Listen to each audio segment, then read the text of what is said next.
Boa noite, pessoal. Muito bem-vindos neste dia 19 de agosto, na continuidade do nosso evento. Meu nome é Ronaldo, eu venho aqui falar com vocês pela Desenvolve. Também sou acadêmico do curso de Ciências Econômicas. Atualmente estou na quinta fase do curso na UFPS, além de ser atual vice-presidente da Desenvolve. Muito bem, então, pessoal. Estamos aqui dando continuidade ao nosso evento. E peço para que a docente Cláudia, por favor, venha dar uma fala rápida para nós. Olá, pessoal, boa noite. Aos que estão ingressando agora para assistir nossas palestras, sejam bem-vindos. Aqueles que já estão assistindo, que continuem. Agradeço a participação de todos, que continuem nos prestigiando. O meu especial agradecimento à professora palestrante de hoje, professora Roberta, e a todos vocês que estão assistindo. Volto e reforço o convite para conhecer a Universidade Federal da Fronteira Sul, os seus diferentes campos, em especial o campus de Laranjeiras do Sul, que está localizado aqui em Laranjeiras do Sul, no Paraná. Então, estão todos convidados para vir conhecer aqui a nossa unidade, vir conhecer a nossa universidade. Desejo a todos uma ótima palestra. Meu muito obrigada. Muito bem, obrigado, muito obrigado pela sua fala.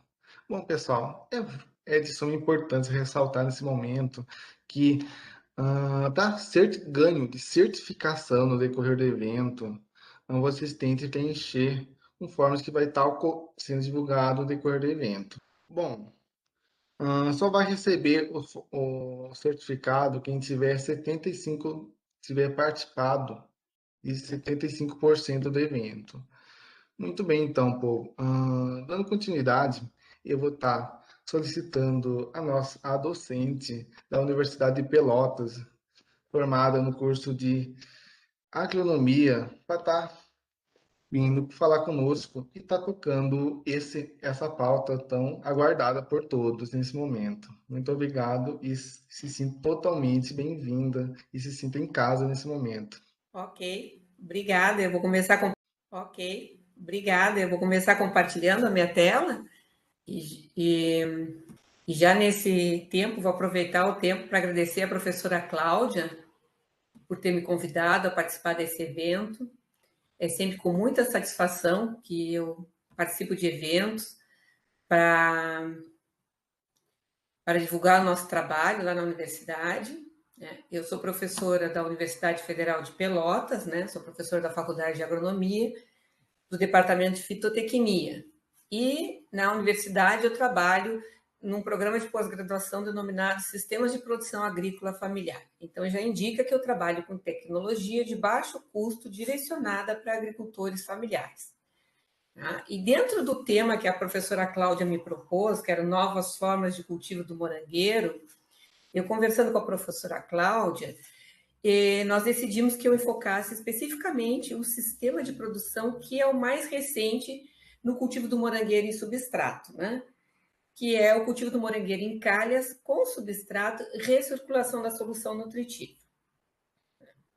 Então, o cultivo do morangueiro em substrato, ele já vem ocorrendo aqui no sul do Brasil há vários anos, 10, 15 anos. No entanto, esse sistema em calhas, com recirculação da solução nutritiva, é um sistema de adoção mais recente, começou a ser adotado em escala comercial mais expandida há cerca de 4, 5 anos. Então, por isso que nós optamos a mostrar esse sistema.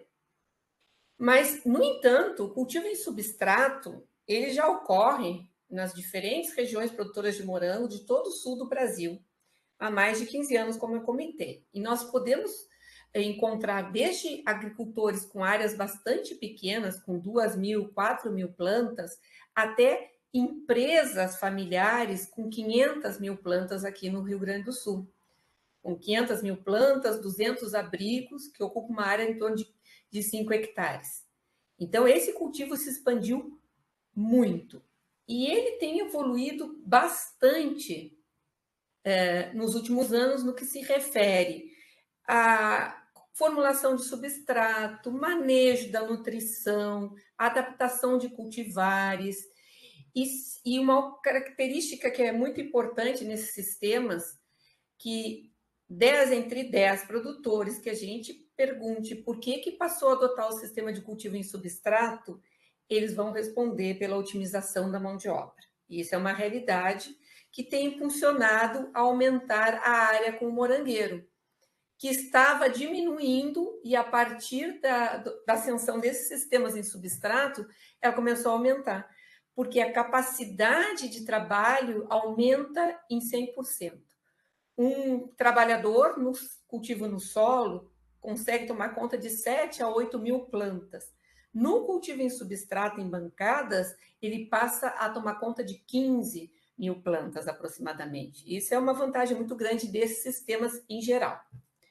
No entanto, esse sistema habitual que os agricultores vêm utilizando, existem 2 fatores que eu considero que são fatores que impedem um avanço maior do cultivo em substrato, pensando num sistema que seja economicamente mais viável, que seja prático e que seja também, do ponto de vista ambiental, não tenha um impacto muito grande. Então, na minha opinião, tem 2 elementos que trazem aspectos que a gente tem que superar nesse sistema. O próprio slab. O slab, ele tem um custo elevado, ele não é prático, o cultivo em slabs, ele não é prático, a montagem do sistema é bastante trabalhosa e pouco prática, né? E a durabilidade é curta. Mesmo um slab de alta qualidade, a durabilidade dele não passa de 4 anos. Então, esse é um entrave no sistema. O segundo entrave, que hoje em dia que eu vejo que é mais importante, mais grave, é a questão da drenagem livre. E os sistemas de cultivo em substrato que têm sido adotados majoritariamente são sistemas abertos. O que é isso? A solução nutritiva excedente, a capacidade máxima de retenção daquele substrato, ela é depositada no solo, no ambiente. Isso significa um desperdício de água, fertilizantes, um custo, né? E também um impacto ambiental bastante elevado naquele solo, podendo chegar, inclusive, a afetar o lençol freático. Então, a título de exercício mental, transpondo algumas estimativas para uma realidade produtiva, nós podemos fazer uma estimativa de que o lixiviado diário por cada slab, utilizando uma fração de drenagem em torno de 20%, isto é, uma perda do que é aplicado de solução nutritiva e água de 20% do volume, se estima que na média no ciclo, 0,75 litros são lixiviados por dia por slab.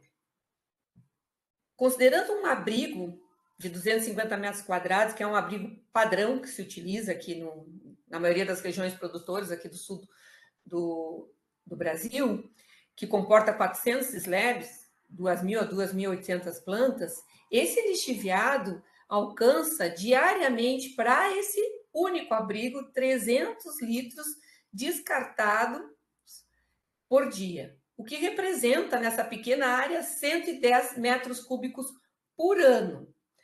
Transpondo esses dados para uma área de 1 hectare, soma em torno de 4,4 milhões de litros por hectare por ano, que significa 40 a 55 litros por planta por ano. É um desperdício muito elevado de água, de fertilizantes, como eu comentei antes, e principalmente um grande impacto ambiental.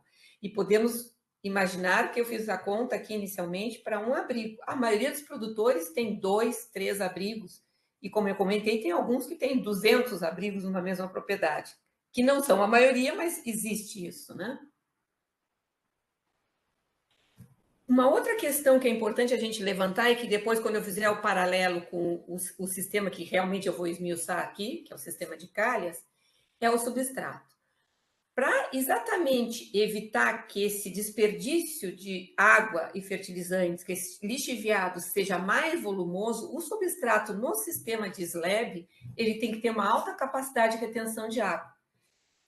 Portanto, para o morangueiro, aqui existe N formulações de substratos. Substratos comerciais de muitas empresas, né? Há alguns produtores, que são a maioria, eles montam o seu substrato na propriedade, adquirem ou carbonizam a casca de arroz, então utilizam casca de arroz carbonizada, mas mais composto orgânico comercial. Alguns outros estão passando a utilizar a casca de arroz do processo da parabolização e composto orgânico comercial. E esse composto orgânico comercial, ou a turfa, que tem alguns substratos comerciais, no lugar do composto orgânico, eles aumentam a capacidade de retenção de água do substrato obtido, que é uma característica nesse sistema, e que vai também depois alterar o manejo da solução nutritiva, a presença desse composto.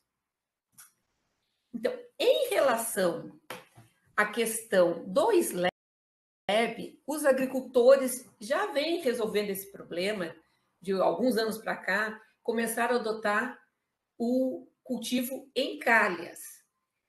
Principalmente essa calha aqui de plástico, né, de polietileno flexível, dupla face, que se chama a calha do tipo coxinho, né? Que o custo é bem menor do que trabalhar com os slabs. É a calha de custo mais barato que tem, mas também ela não tem uma durabilidade muito grande. Então, é um sistema muito simples, né, que se faz um coxinho, como a palavra diz, que essas linhas de arame que correm ao lado da linha de cultivo, né?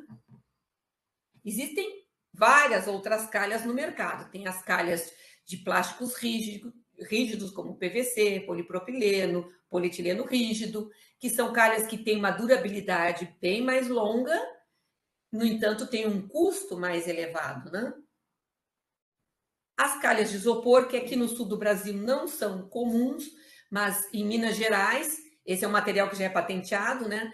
Eles utilizam, alguns produtores utilizam a calha de isopor, que ela mantém uma menor amplitude térmica no substrato, no ambiente radicular, principalmente em regiões de altitude, em que a variação de temperatura é muito elevada entre o dia e a noite, é importante que o substrato e o meio, as raízes, não sofrem tanto com essa alteração de temperatura. Então, essa calha vem nesse sentido. Mas também tem um custo mais elevado do que a calha de plástico tipo coxinha.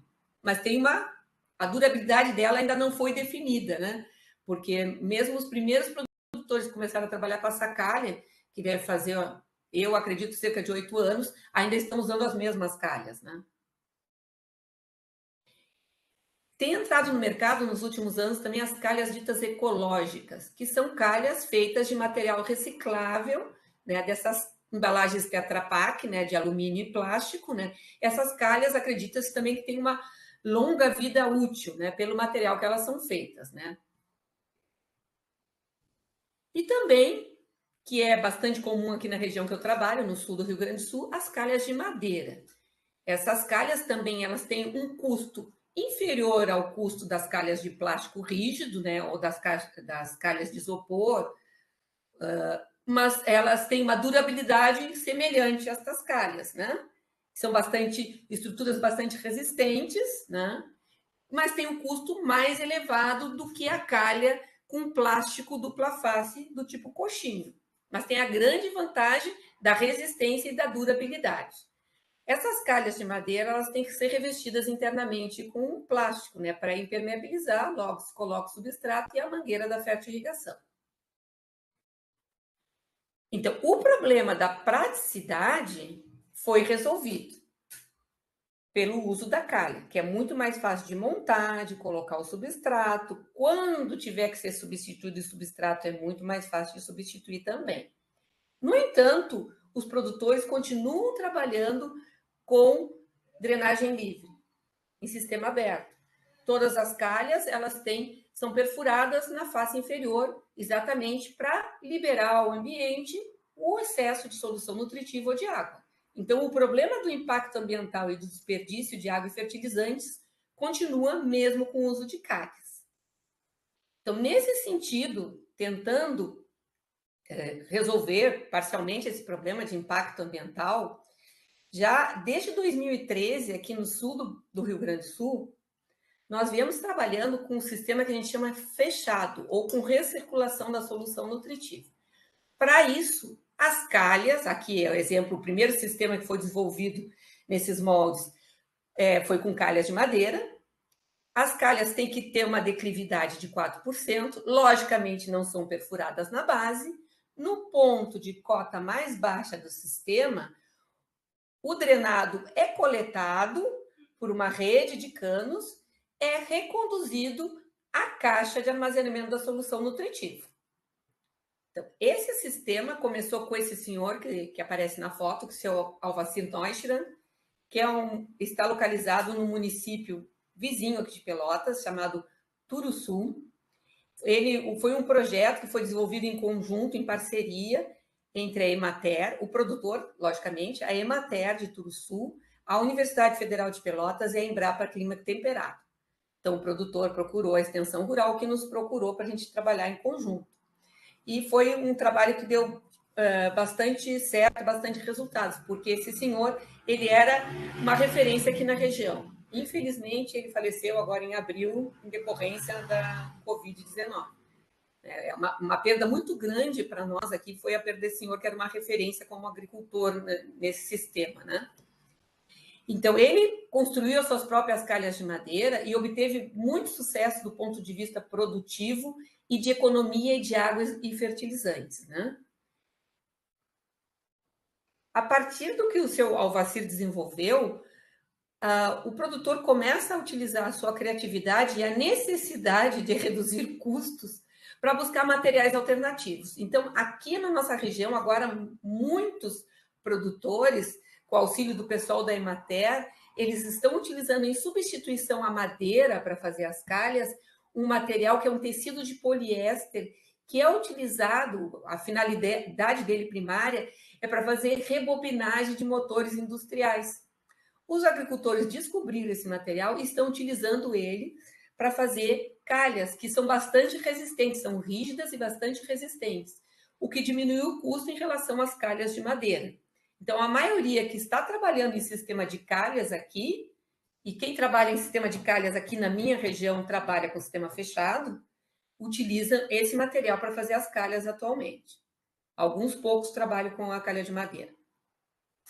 Então, como nós já vimos, quando a gente passa de um sistema de slab com drenagem livre, sistema aberto, para um sistema de calhas fechado, com recirculação desse lixiviado, além das mudanças estruturais que tem no sistema, isto é, a gente passa a adotar calha no lugar do slab, passa a ter uma rede de coleta desse lixiviado para retornar à caixa, nós também temos que alterar o substrato e o manejo da solução nutritiva. Essa alteração no manejo da solução nutritiva tem muita relação não só com a recirculação da solução nutritiva, mas também com a própria composição do substrato, que é diferente daqueles substratos utilizados no sistema de slab. Então, quando esse lixiviado retorna para a caixa que armazena a solução nutritiva, ocorre uma mistura daquela solução nutritiva original, indicada para a cultura do morangueiro, com esse lixiviado. Esse lixiviado, quando a solução passou pela cultura, ela foi alterada pela interação do substrato, que interage com a solução, e pela própria atividade de absorção radicular das raízes. Então, o lixiviado que chega é diferente da solução nutritiva que a gente tem originalmente armazenada para o morangueiro. Então, resulta que com o tempo, dentro daquele tanque, nós temos uma mistura daquela solução original com esse lixiviado. E em escala de agricultor, nós não temos como saber exatamente a composição já daquela solução, né? Então, existe uma tendência de haver a salinização dessa solução pelo acúmulo do lixiviado no tanque, né? Então, o manejo dessa solução nutritiva é um pouco mais criterioso, deve ser um pouco mais criterioso do que o manejo de uma solução nutritiva que vai ser fornecida uma única vez num sistema aberto e que não retorna o lixiviado. Então, tem que se ter mais critério e mais cuidado para evitar a salinização. Uma outra questão técnica que ocorre nesse sistema de calhas fechado e que a gente tem que ter cuidado é a questão de encharcamento. Dependendo do manejo que se dá, pode ocorrer que no ponto mais baixo da calha, de cota mais baixa, ocorra encharcamento. Então, essa foto aqui é de calhas, né, num produtor, em que nós chegamos lá e vimos que no ponto de cota, somente na cota mais baixa, havia esse sintoma de plantas amareladas. Nós indicamos, eu e uma colega, né, de trabalho, indicamos que possivelmente era problema de encharcamento, que estava dando interferência na absorção nutricional. O produtor achou que não, né? E aí nós coletamos amostras em diferentes pontos da calha. Então, o ponto 3 é a parte mais alta da calha, né? Ponto 2 na parte intermediária e o ponto 1 no ponto de cota mais baixa, onde tinha o problema das plantas amareladas. O que nós podemos observar é que o que havia na amostra 1, que era no ponto em que havia as plantas amareladas, havia deficiência de nitrogênio nos tecidos dessas plantas. Além disso, havia um acúmulo de manganês. E esses dois fatores são sintomas típicos de problema de encharcamento a nível do radicular, né? Então, deficiência, a planta tem muita dificuldade de absorver nitrogênio em condições de encharcamento, o que mostrou esse resultado de déficit de nitrogênio na parte aérea. E, ao mesmo tempo, aumenta muito a solubilidade do manganês em condições de encharcamento, podendo levar, inclusive, a fitotoxidez. Conclusão, realmente o problema era encharcamento na ponta da calha. E o que, então, a gente deve fazer para evitar esse problema? Bom, a primeira questão é não trabalhar com calhas muito longas, né? Nem com uma declividade muito elevada. Por isso, a gente recomenda, no máximo, 4%. Em termos de comprimento de calha, não existe ainda nenhum estudo nesse sistema fechado testando diferentes comprimentos de calha. O máximo que se trabalha é 15 metros. Mas nós não sabemos ainda se acima de 15 metros os problemas não vão ser mais graves ainda, né? Uma questão, então, é trabalhar com um limite de 15 metros, né, de comprimento de calha. Outra questão é, antes de montar o sistema, de colocar o substrato, colocar brita na base, que melhora, né, a drenagem do sistema, né? E escolher um substrato adequado que evite esse encharcamento.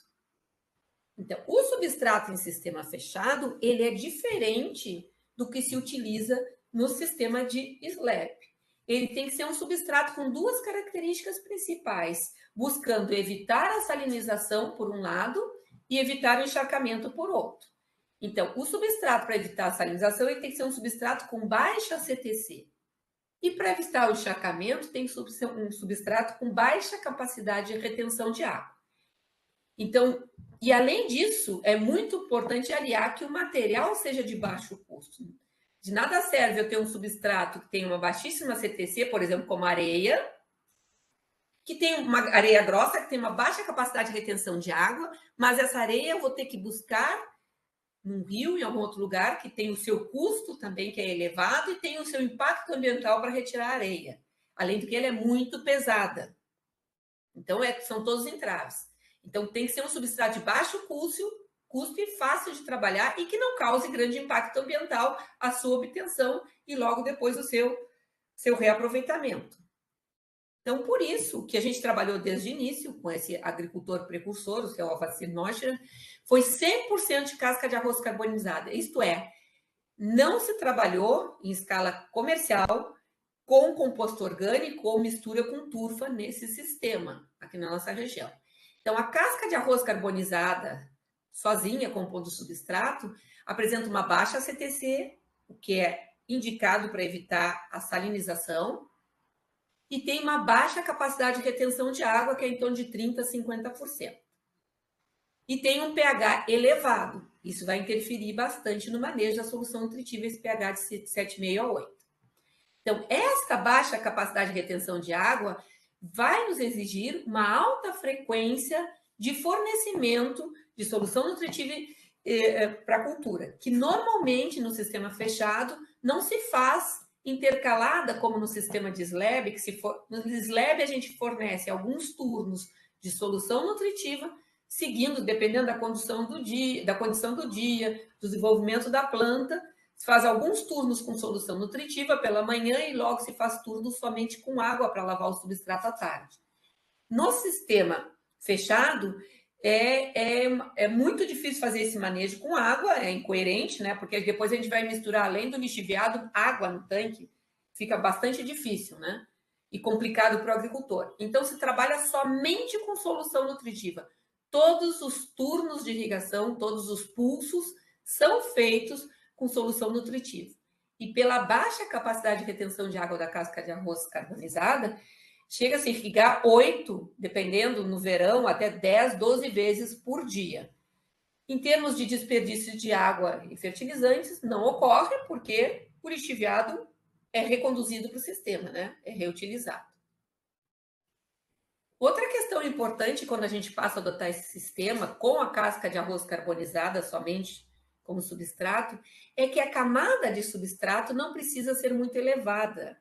Por quê? Pela baixa capacidade de retenção de água do substrato, não há nenhuma vantagem eu ter uma camada de substrato, por exemplo, de 25 centímetros. Por quê? No momento em que a solução nutritiva é depositada no substrato pelo gotejador, imediatamente ela desce, indo parar na base do substrato, que é onde realmente ela vai umedecer. Então, não serve para nada eu ter uma camada mais elevada. Então, uma camada de 12, 15 centímetros é mais do que suficiente para um bom desenvolvimento da cultura. Tá? Considerando ainda mais que nós vamos ter uma frequência elevada de fertirrigação. As calhas de madeira, que foram as originais nesse sistema, elas foram construídas pelo agricultor. Ele fez de forma muito prática, ele utilizou uma tábua de 20 centímetros para a base e 2 tábuas, formando as laterais, de 15 centímetros.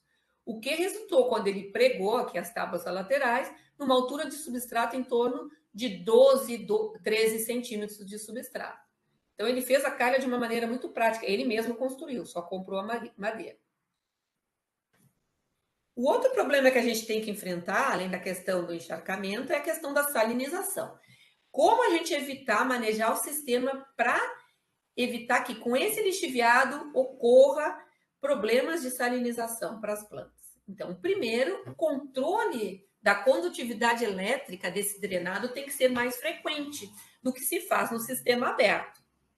Então, a gente, dependendo da época de cultivo, do desenvolvimento da planta, se faz 2, 3 vezes por semana. Às vezes, quando estabiliza, pode passar a ser 1 vez por semana, mas tem que ser um pouco mais frequente do que os agricultores fazem no sistema aberto.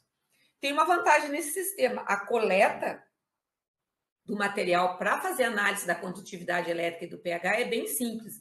É só colocar um copo, né, na boca do dreno principal, que está chegando todo o lixiviado de todo o sistema, né, que passou em todo o substrato. Ali é uma mistura do lixiviado que passou em todas as calhas, né? Então, se coleta após a primeira irrigação da manhã, ali na boca, porque existe uma correspondência, uma correlação bastante elevada entre as características desse lixiviado que está chegando ali na caixa com as características da solução no meio radicular, que nós temos lá no substrato. Então, a gente pode usar tranquilamente esse lixiviado para inferir o que está acontecendo lá no nível da raiz, né? Então, é fácil, se mede esse valor e aí se faz o manejo. Um outro manejo que se faz, e para o morangueiro isso é muito importante, né? Para outras culturas que nós temos trabalhado, como o tomateiro, pepineiro, não é tão importante, porque elas não são tão sensíveis à salinidade. O morangueiro é uma cultura sensível à salinidade, é que tem que se fazer lavagem do substrato. Então, é um sistema fechado, mas que periodicamente a gente tem que abrir o sistema para lavá-lo. O que é isso? Então, também é um conhecimento empírico, nós não tivemos tempo ainda de estudar todos esses aspectos, né? Porque é um sistema muito novo. Então, os agricultores têm feito a cada 25 dias e têm dado bons resultados. O que se faz? O agricultor maneja a solução nutritiva de maneira que, quando vai chegando próximo aos 25 dias, ele tem um volume mínimo de solução na caixa a ser descartado, que fique uma rapinha lá embaixo. Aí, esse volume ele descarta e aquela noite ele lava o substrato, né, as calhas, somente com água. Fornece água várias vezes para lavar o substrato. E aí, esta água é descartada. Então, é o momento em que há uma perda do sistema, mas comparando com o sistema aberto, é muito pequena essa perda, né? Então, a lavagem é necessária, de momento, a cada 25 dias, né? Tem muitos pontos ainda sendo pesquisados nos sistemas, já estou dando ideias para os alunos aqui que quiserem pesquisar, para os meus também. Em relação à solução nutritiva, a solução nutritiva que se utiliza no sistema fechado é a mesma solução nutritiva recomendada para o morangueiro no outro sistema, no sistema aberto. Então, que leva todos os macros e micros fertilizantes. Esta solução, ela é adequada na maneira como está expressa aqui, quando o pH do substrato está corrigido. Quando é um substrato que tem um pH de 5,5 a 6,5, isto é, naquele drenado que a gente coletou de manhã cedo, o valor do pH está entre 5,5 e 6,5. A gente usa o que a gente chama de solução ideal. A solução original recomendada para a cultura do morangueiro. No entanto, esses dois gráficos aqui vão nos mostrar uma questão que é muito diferente entre o substrato somente com casca de arroz carbonizada e o substrato em que há mistura da casca com composto orgânico. No início, nos primeiros meses, que é o gráfico aqui da esquerda, esta linha vermelha que tem representa a linha a partir da qual a gente tem que entrar com uma solução com ácido para baixar o pH. Então, o substrato, como eu comentei antes, de casca de arroz carbonizada pura, tem um pH 7,5 a 8. Aqui no Rio Grande do Sul, os compostos orgânicos comerciais que existem têm um pH elevado. Então, quando se faz a mistura dos dois para trabalhar no sistema aberto, também resulta no substrato com pH em torno de 8. Então, no início do cultivo, os dois substratos, casca 100% e casca mais composto orgânico, têm um pH muito elevado. Então, nos 5 primeiros meses de cultivo, aproximadamente, instalamos, isso aqui é o primeiro ano, né, da cultura, nos 5 primeiros meses, o manejo do pH é semelhante nos dois sistemas. Né? Isto é, a tendência é sempre haver elevação de pH. Então, a gente tem que usar uma solução ácida para provocar que o pH seja reduzido, para ficar na faixa adequada entre 5,5 no máximo 6 e 8. A partir do 6º mês, começa a se diferenciar. Enquanto o substrato com casca de arroz carbonizado e composto orgânico, que é a linha vermelha de cima, continua se mantendo naquela faixa com tendência a se elevar, isto é, ocorre a necessidade de se usar a solução ácida, no sistema fechado, somente com casca de arroz carbonizada, começa a ver, pela lavagem sucessiva desse substrato, que tem um baixo poder tampão, começa a haver uma redução do pH. Então, nos próximos, existe um grupo, 5 primeiros meses, que a tendência é que o pH se eleve, que a gente tem que usar a solução ácida. A partir do 6º mês, aproximadamente, a tendência é o pH começar a baixar. E a gente tem que ter cuidado, porque o pH muito baixo é muito prejudicial, pode queimar as raízes. Então, aqui, a linha azul é a linha de quando a gente tem que, de alguma maneira, colocar algum produto base para elevar esse pH. Que isso aí vai mais ou menos até final de novembro, dezembro, vai essa situação. Então, aqui nesse quadro, eu não tenho a pretensão que vocês decorem, esse material vai ficar disponível para vocês, né? Vocês podem olhar quando quiserem, parar o vídeo, né? Então, tem duas condições. A correção do pH nos primeiros 4 a 6 meses e a correção do pH a partir do 7º mês. Então, nos primeiros 4 a 6 meses, quando o pH do drenado estiver acima de 6,5, nós temos que mudar aquela solução original para o morangueiro e alterar, formular ela com um ácido, o ácido fosfórico. Então, a fonte de fósforo que vai ser utilizada, principal, vai ser o ácido fosfórico, que, além de fornecer o fósforo, vai atuar reduzindo o pH. E se retira o MKP, que é outra fonte de fósforo, fosfato monopotássico. Com isso, a gente tem que fazer a alteração também em um outro fertilizante, que é o sulfato de potássio.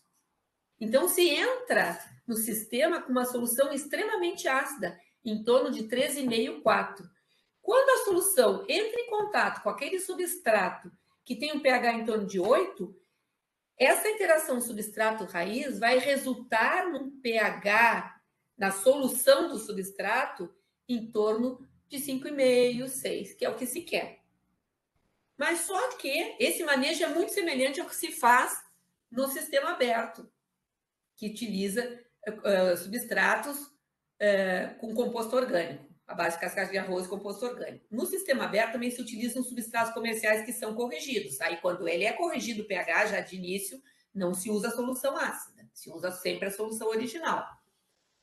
A partir do 5º mês, como eu comentei, o pH da casca de arroz carbonizada a 100%, ele começa a se reduzir muito, até que chega num ponto que ele pode baixar de 5,5. Aí a gente vai ter que tirar o ácido, voltar a usar o MKP.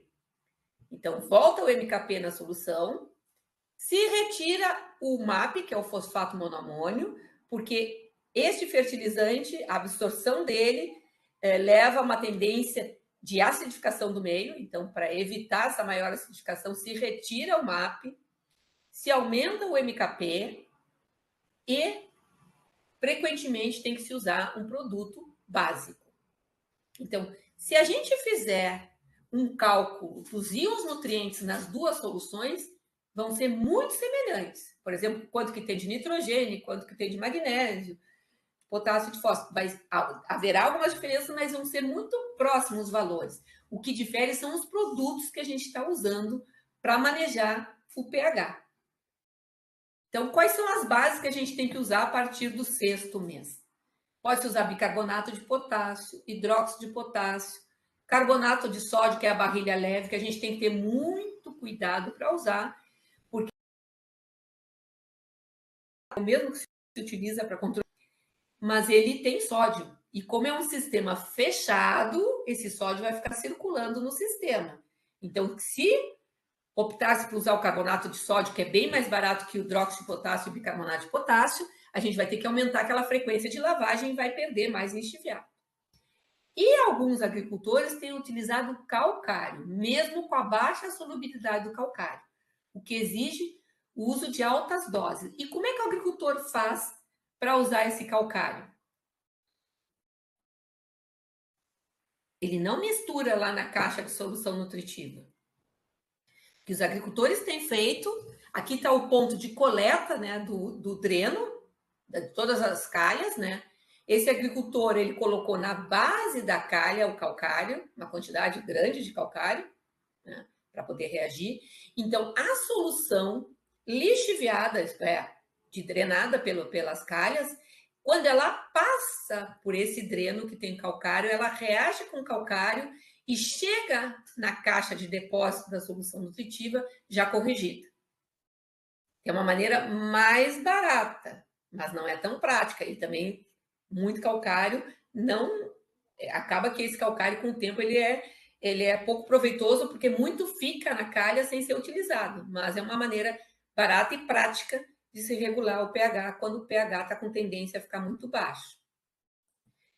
Agora, a grande vantagem desse sistema em termos de manejo, que os agricultores muitas vezes eles têm como uma explicação para notar o sistema, a questão do manejo. O manejo do pH, a partir de janeiro, então nós instalamos a plantação de morango, primeiro ano, em maio aproximadamente, né? A partir de janeiro do ano seguinte, ele começa a estabilizar. Enquanto que o substrato que tem composto orgânico lá do slab continua sempre necessitando usar solução ácida, porque ele continua sempre com pH elevado, pelo poder tampão do composto orgânico, no substrato só com casca de arroz carbonizada, ele tem uma tendência a estabilizar e exige pouquíssimo controle de pH a partir do 2º ano, basicamente, né? Final do 1º e início do 2º ano. Raramente o agricultor vai ter que se preocupar em corrigir o pH. Ele vai ter que fazer o controle, né, para ver os valores, mas raramente, porque a tendência é estabilizar com o uso da casca, depois de passar por esses 2 períodos de pH elevado e depois de pH muito baixo. E aí se volta a utilizar a solução ideal para o morango, sem ácido e sem ter a necessidade de corrigir com uma base. Então, quando o pH do drenado está entre 5,5 e 6,5, a partir do final do primeiro ano. Ok? Então, aqui nesse quadro, eu quero mostrar para vocês uma análise comparativa que nós fizemos entre o sistema aberto, são dados coletados de produtor, usando slabs, né? E o sistema fechado. Os dados do sistema fechado são de calhas, né? São dados médios entre os dados que nós obtivemos na pesquisa, que a gente sabe que a gente tem muito mais cuidado, né? Porque tem muito mais controle sobre os fatores do que o produtor e de produtor. Então, em termos de custo de implantação, esse custo vai depender muito da estrutura que a gente vai usar. Se é uma estufa de pé direito mais alto, se é mais baixo, que isso é igual, tanto o sistema de slab quanto de calhas. Então, o sistema de slab fica entre R$ 9 e R$ 14 por planta, e o sistema de calhas fica entre R$ 6 e R$ 12 por planta, basicamente variando em função do tipo de calha. Né? Então, as calhas mais baratas, como eu comentei, são as calhas de polietileno dupla face. No caso dos substratos, no sistema aberto, nós temos muito mais opções de uso, como eu mostrei para vocês. No sistema fechado, nós temos uma restrição, tem que ser materiais com baixa CTC e com baixa capacidade de retenção de água. Manejo da solução nutritiva. Sem dúvida, no sistema aberto, ele é mais simples, porque a gente não tem que ter esse manejo do lixiviado retornando para a caixa. No sistema fechado, a gente tem que ter um monitoramento mais frequente. Mas, no entanto, a partir do momento que o agricultor passa a trabalhar com o sistema fechado e passa a ver que a partir do 8º, 9º mês, a questão do pH já não é mais problema, ele começa a dar preferência, assim, total ao sistema fechado. Por esse fator e por outros que nós vamos ver agora, né? Em termos de problemas fitossanitários, os relatos são iguais entre agricultores que trabalham em sistema aberto e fechado. Redução de 40% no volume de agrotóxicos aplicados na cultura. Inclusive, alguns agricultores revelam redução de 70%, mas independente de ser o sistema aberto ou fechado. Então, o fato da recirculação da solução nutritiva não leva a se ter uma maior ocorrência de patógenos, né? Porque a casca de arroz carbonizada é um material, em termos biológicos, inerte. Então, as doenças que vão ter no morangueiro, da parte aérea, são as mesmas nos dois sistemas. Agora, patógenos de raiz raramente vai acontecer nos dois sistemas, né? Produtividade é similar entre os dois sistemas, depende muito mais do produtor em si, do capricho do produtor, do que do próprio sistema, do manejo que ele dá. Então, tem produtores em slab que, na média, a maioria consegue 900 gramas por planta, e em substrato também fica em torno de 900 gramas por planta ano. A grande diferença nos sistemas está no gasto de solução nutritiva e de água e no descarte, no impacto que vai ter o sistema no ambiente. Enquanto no sistema aberto a estimativa é que se gaste por ano de 190 a 265 litros por planta, no sistema fechado, que basicamente é só solução nutritiva, é 29 litros por planta por ano. Isso representa uma economia de cerca de 80 a 90%. Isto é, o volume de solução nutritiva, de água e de fertilizantes gastos no sistema fechado é aproximadamente cerca de 15% do tanto que se gasta no sistema aberto. E o descarte, que no caso do sistema aberto, como nós vimos anteriormente, é 40 a 55 litros por planta por ano, que vai ser jogado fora no solo. Ali tem água, tem fertilizantes, né? Que tem um impacto ambiental, vão desperdiçar fatores de produção. Enquanto que no sistema fechado é muito pouco, é aquele restinho de solução nutritiva da lavagem, que também é pequeno se comparar com o sistema aberto, né? Então, é 5 a 6 litros planta ano, que representa também 15% aproximadamente, 10, 15% do volume descartado no sistema aberto. Então, essa é a grande diferença. E a gente pergunta, se tem tantas essas vantagens do sistema fechado, por que ainda a maioria dos produtores optam por trabalhar no sistema aberto e não estão migrando para os sistemas fechados? Bom, primeiro, há muitos produtores já migrando para o sistema fechado. Então, quando vão fazer novas áreas de cultivo, já estão fazendo encalha, já pensando em adotar sistema fechado. Quando vão substituir o sistema, já estão pensando, alguns outros já migraram, né? Depende do tamanho do produtor. Mas o que esses produtores atestam ou dizem para não usarem o sistema fechado? Bom, primeiro, há um desconhecimento da existência da possibilidade de recircular a solução nutritiva no cultivo em substrato. Então, muitos produtores desconhecem esse sistema fechado. Muitos técnicos da extensão rural desconhecem esse sistema fechado. Então, é difícil quando há o desconhecimento, se bem que cada vez esse sistema está ficando mais conhecido, mas é difícil propagar esse sistema. Segundo, eles alegam o custo de instalação. E, na realidade, a gente está observando que, dependendo da estrutura que vai se utilizar, o custo é mais ou menos o mesmo ou até um pouco menos. Vai depender muito da estrutura. Se eu usar E a durabilidade é muito maior do sistema fechado quando a gente trabalha com calhas rígidas, como de madeira ou de plástico rígido, né? Então, essa questão de custo já não é tão diferente assim. A questão das doenças, também, como já discutimos aqui, não aumenta a incidência de doenças pela circulação da solução nutritiva. E o manejo da solução nutritiva, que eles têm esse receio, né, de não saber manejar, mas a partir do momento que eles fazem um cultivo em sistema fechado, e eles não querem mais voltar para o aberto.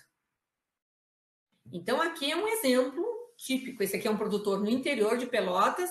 Eu fui visitá-lo e fiquei bem entusiasmada que ele estava com o sistema fechado. Vocês veem aqui, tem toda a estrutura de canos de PVC. Era um cultivo em bancadas, não era exatamente calha, uma bancada com declividade, né?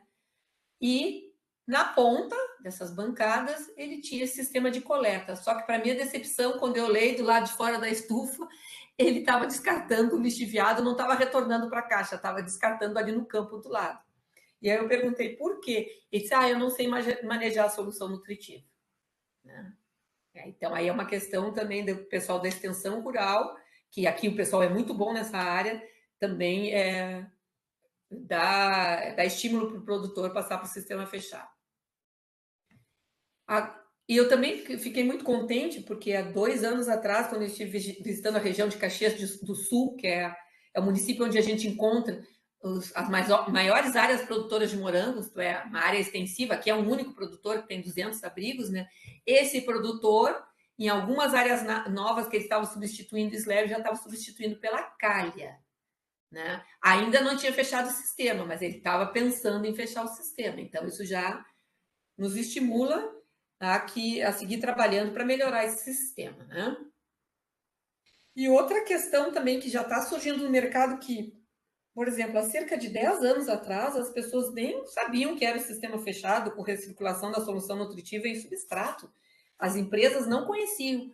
E no último encontro de hidroponia que houve, que foi em 2018, então 3 anos atrás, eles estavam expondo lá, uma empresa estava expondo essa calha já industrializada para morango com um sistema de coleta acoplado, que seria esse canalzinho aqui embaixo, né? Que tem um dreno azul e depois o canal. Então, ele já tem produtores usando essa calha, que tem um custo elevado, mas já tem alguns produtores que estão adotando essa calha para o sistema fechado, que já tem industrializado. Assim como também tem já alguns outros tipos de calha industrializada para hortaliças de porte alto, como tomate e pepino.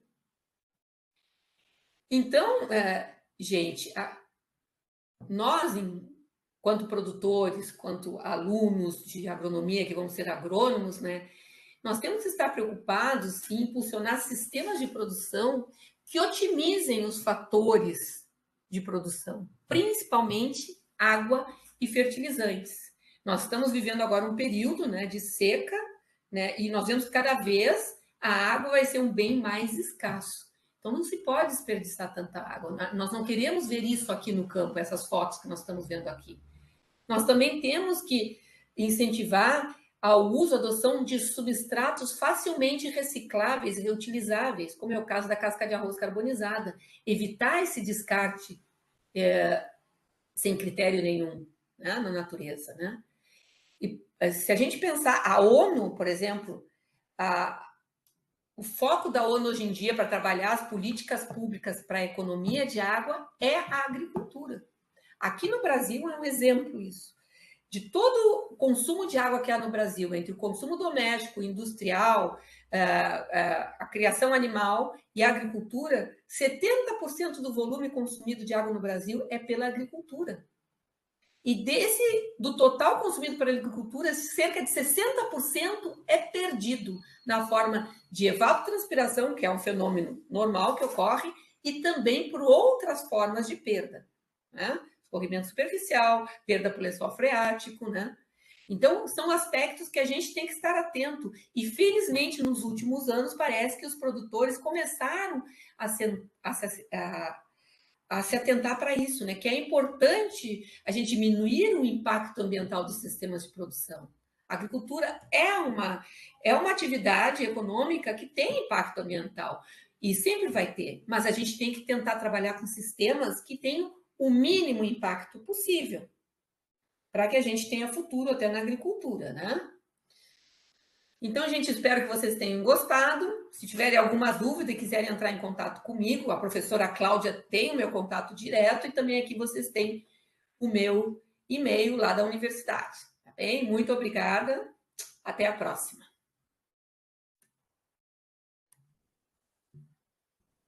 Obrigada, professora.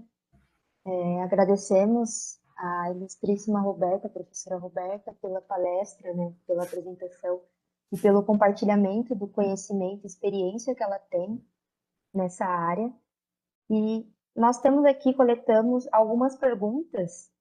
Eu vou começar com as perguntas que a Desenvolve coletou, que é as perguntas dos acadêmicos, e depois eu vou fazer as perguntas dos produtores que foram coletadas pelo pessoal do Grupo Horticultura. Tudo bem, professora? Ok. Tá bom? Então, a primeira pergunta dos acadêmicos, eles colocam que esse sistema é mais barato se comparado aos outros sistemas fora de solo em substrato? Como eu comentei, depende do tipo que a gente vai utilizar. Se se utiliza a calha do tipo coxinho com polietileno, é bem mais barato. Tanto que alguns agricultores, esses grandes agricultores, que eu mostrei algumas fotos aqui, eles estão deixando de usar o slab, mesmo em sistema aberto, para usar a calha coxinho para redução de custo. Então, acaba que ele sai mais barato, tanto na instalação, muito em função do tipo de calha, e porque se reduz muito o uso de fertilizantes, né? Sim, eu até lembrei que a professora tinha comentado sobre isso. E esse sistema, ele funcionaria para sistema de produção orgânica, porque é uma das características até daqui da região. Cultivar de forma orgânica em substrato é bem difícil, porque a questão do manejo nutricional é bem complicado quando a gente não pode utilizar os fertilizantes que a gente utiliza na solução nutritiva. Possível eu conheço produtores que utilizam, mas em sistema aberto, não em sistema fechado. Sei de algum que utiliza em sistema fechado, orgânico, mas não o conheço. Então, possível Agora, os patamares produtivos que vão se chegar, como se manejar essa solução nutritiva, ainda tem muitas incógnitas. Eu já tive uma aluna que trabalhou no sistema orgânico, ela conseguiu produzir, mas não alcançou o mesmo patamar. Eu acho que é uma questão de se afinar quais os produtos que a gente vai usar para manejar a nutrição. O que se vai usar, né? E aí, a partir do momento que se afina esse produto, eu acredito que seja bem possível trabalhar. No entanto, eu também acredito que a longevidade do substrato vai ser menor. Enquanto no sistema convencional, seja aberto ou fechado, esse substrato pode ser usado até 8 anos, às vezes mesmo substrato 10 anos. Às vezes o produtor pega o substrato velho, mistura com o novo e naquela mistura ele vai trabalhando. Eu acredito que no orgânico, pela questão da salinização, que vai ser mais provável pelos tipos de materiais orgânicos que a gente vai ter que utilizar para dar um aporte nutricional suficiente, esse substrato não vai ter uma vida útil tão longa, mas são crenças que eu tenho porque não se trabalhou ainda com isso, né? Muito bom, professora. Agora eu vou fazer as perguntas que o pessoal do Horticultura coletou dos produtores. Sim, E a primeira pergunta, eles perguntam, esse sistema ele pode ser automatizado? sim, pode. E até deve ser automatizado, porque facilita a vida do agricultor. Se ele tiver condições, né, de automatizar completamente, pode. Eu não sei se a referência é automatizar só o fornecimento da solução nutritiva, que ele é automatizado já, né, com timer, ou se é automatizar o controle do pH e da condutividade elétrica. Mas seja o que for, já existe tecnologia para isso.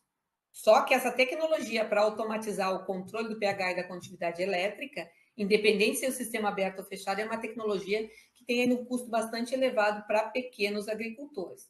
Agora, para os turnos de irrigação, os agricultores automatizaram completamente com o uso de timers. Sim. Aí a segunda pergunta, professora, eles perguntam, esse tipo de sistema não é mais suscetível a problemas de desequilíbrio nutricionais por excesso ou falta de nutrientes? Eu comentei também na explanação que o manejo realmente é mais difícil, porque chega num ponto que a gente não sabe o que tem essa mistura. Por isso que tem que fazer essa lavagem, né? Então, é um dos motivos que muitos agricultores não querem trabalhar com esse sistema. No entanto, os agricultores que têm trabalhado com o sistema não têm tido problemas, porque têm feito essa lavagem a cada 25 dias. Então, eles não procuram não usar um volume excessivo de solução nutritiva no tanque em relação ao tempo. Então, eles planejam de maneira que, quando esteja chegando nos 25 dias, eles possam trocar. E tem um volume mínimo lá embaixo, para não ter um descarte grande. Então, fazendo esse planejamento, não tem ocorrido mais. O que se viu foi aquela questão do encharcamento que leva a distúrbios nutricionais, né? Mas aí tem que se manejar de maneira adequada, né? Diminuir a frequência de irrigação, usar o substrato adequado para evitar esses distúrbios. A professora já até acabou respondendo a próxima pergunta, que era com relação à durabilidade, e a durabilidade desse sistema é menor, e a cada quanto tempo tem que trocar o substrato, né? A durabilidade do sistema não é menor. É o que eu falei que é O menor é substrato. a do substrato orgânico. Isso, então. O substrato, a pergunta era, o substrato tem uma durabilidade menor nesse sistema? A professora já Não, acabou respondendo, não tem? não tem. Inclusive, até pode ter durabilidade maior, porque a casca de arroz carbonizada pouco se degrada, muito pouco se degrada. Caramba, que É um massa. material bem estável. E há quanto tempo tem que trocar? A solução nutritiva, suponho, Uhum, é o sim. manejo de cada 25 dias. Ah, foi isso Mas que eu entendi. a minha preocupação por exemplo, assim, que o agricultor, quando vai chegando 25 dias, ele não vai. Ah, por exemplo, está faltando solução nutritiva no 20º dia e ele vai ter que lavar no 25. Ele não precisa fazer todo aquele volume de solução nutritiva que ele vai acabar descartando, né? Tem que deixar chegar lá no mínimo. Então, não precisa ser exatamente 25, pode ser 24, 26. Quando chegar naquele mínimo, ele descarta e começa com solução nova. Ah, sim, foi isso que eu tinha entendido.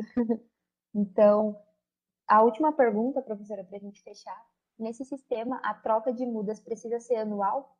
Pois Não, muitos agricultores, eles estão deixando as mudas por pelo menos ali a cada 2 anos. não. Em termos de mudas, é o mesmo manejo que se dá no sistema de slabs.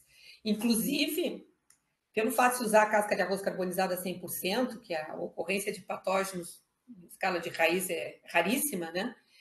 Esse senhor, que foi o precursor de instalação do sistema em escala comercial, que foi o seu Alvacir Neuschran, ele chegou a ter que as empresas não recomendam, né? As empresas importadoras de muda, ele chegou a usar a mesma muda por 5 anos com o mesmo patamar produtivo, só diminuindo o tamanho médio de fruto. E essas cultivares que se utilizam nesses sistemas não têm um impacto tão grande na diminuição do tamanho médio de fruto a partir do 2º ano, que é usual nas cultivares de dia curto. Nas cultivares de dia neutro, que são usadas nos sistemas de cultivo em substrato, tanto sistema aberto como fechado, como a San Andreas, por exemplo, ela não tem aquele impacto, no segundo ano diminui muito o tamanho da fruta.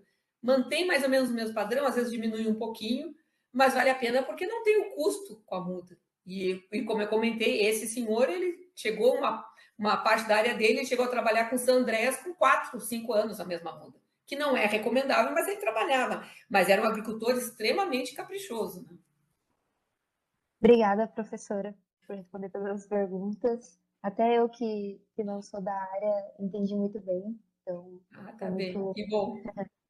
Sim, eu gostei muito da explicação da professora, tá bem didática. Então, gostaria de agradecer a professora Roberta pela presença e também pelo compartilhamento do seu conhecimento, da sua experiência. Gostaria de agradecer a presença de todas e todos os participantes. Agradecemos também a professora Cláudia, que vem nos auxiliando em todas as edições desse evento e também pela indicação da professora Roberta. Agradecer também os nossos apoiadores, o Mater, IDR, o SEBRAE, a UFFS, a Horticultura, o SEAGRO, a Vigilância Sanitária, a Butres e o nosso novo parceiro, o nosso novo apoiador, Cressol. Também gostaria de agradecer o apoio dos nossos coordenadores de cursos de agronomia e engenharia de alimentos e gostaria de finalizar, né, desejando a todas e a todos uma ótima noite. Returns to plant breeders, nurseries and fruit growers, and fruit marketers and retailers around the world through the introduction of innovative varieties and technologies. We understand the need for competitive varieties that deliver quality and uniform product in the best market window for each country and production area. Our company represents world-class plant breeding programs that have developed the highest quality strawberry, blackberry, raspberry, blueberry, and citrus varieties that put smiles on faces. Our strawberry varieties, developed by the University of Florida, have revolutionized some of the key production areas in the world. One of the program's biggest success stories is the highly productive and early harvesting winter strawberry, Florida Radiance. MCOCal protected this variety worldwide as the Florida Fortuna. Fortuna is so profitable for growers in Spain, a key supplier of winter fruit for the European consumer, that it's been the leader 6 years in a row. Altogether, the UF varieties have obtained a substantial market share in key winter-producing countries, such as Egypt, Morocco, and Turkey. Since the introduction of UF strawberries in the late 1990s, Egyptian growers were able to increase their total fresh exports 100 times. Dr. Vance Whitaker, Florida's plant breeder, has been releasing several new varieties to further improve the economics of growers and the shipping quality of the fruit, which ensures great flavor for the consumer. MCOCal expanded its berry basket with the blackberries from the highly regarded University of Arkansas. Driven by internationally celebrated plant breeder Dr. John R. Clark, the Arkansas program developed the first commercial primocane fruiting blackberry line. Primocane fruiting allows production of berries both in the summer and fall, a unique trait discovered by the division scientists some years ago. Our other national and international breeding programs share similar success stories. Dr. Patrick Moore from the Washington State University Raspberry Breeding Program is excited to be releasing their newest variety, Cascade Premier. As Dr. Moore points out, this one hits all the sweet spots. It's unusual to get something this flavorful, firm, colorful, easy harvesting, and disease resistant. MCOCal is also proud of its partnership with the Agricultural Research Service of the United States Department of Agriculture. The USDA ARS has entrusted MCOCal with the exclusive management of the varieties developed through its blackberry, raspberry, blueberry, and strawberry breeding programs. The late Dr. Chad Finn served as the chief USDA research geneticist. Dr. Finn developed some of the world's most flavorful berry varieties in use today. Program developed Columbia Giant. It's one of those berries that when people see it in clamshells, they're immediately drawn to it for the wow factor. The USDA program has also released some of the most promising primocane fruiting raspberries, such as Kokanee. Our breeding program developed the variety Kokanee. which are primocane fruiting varieties that worked very well in areas such as the Mediterranean Basin, Peru, Mexico, and the United States. One of the newest and exciting releases, developed by the USDA and Oregon State University, is the extremely flavorful and nutritious blueberry, Mini Blues. MCOCAL is delighted to be representing a private strawberry breeding program from Spain, Masia Ciscar. Their strawberries have captivated the high standards of the European market. Most recently, we've expanded our relationship with the University of Florida to include its world-famous mandarin and orange varieties, as we now diversify into the global tree fruit industry. The first citrus variety we began managing is the Sugar Bell brand LB8-9 Mandarin Hybrid variety. Aside from having a fantastic fruit, excellent quality, this tree is perhaps the most tolerant thing we know today against citrus greening, Huanglongbing disease. MCOCAL's corporate philosophy has been, do well by doing good. Through a number of US-sponsored AID programs, MCOCAL has transformed the economy of villages in developing countries, creating a higher standard of living. In an effort to give back to the community of our high-value markets, MCOCAL developed its Stay Active and Healthy campaign. These events, sponsored by our premium fruit, Florida Fortuna, benefit the consumers through free healthy fruit samples, the growers through free publicity, and local communities through the promotion of healthy eating. Looking forward, our management team is implementing strategies and projects designed to generate significant sales and growth for our clients and customers into the future. Visit our website and contact us to discuss how our varieties will help you grow your business and become more profitable.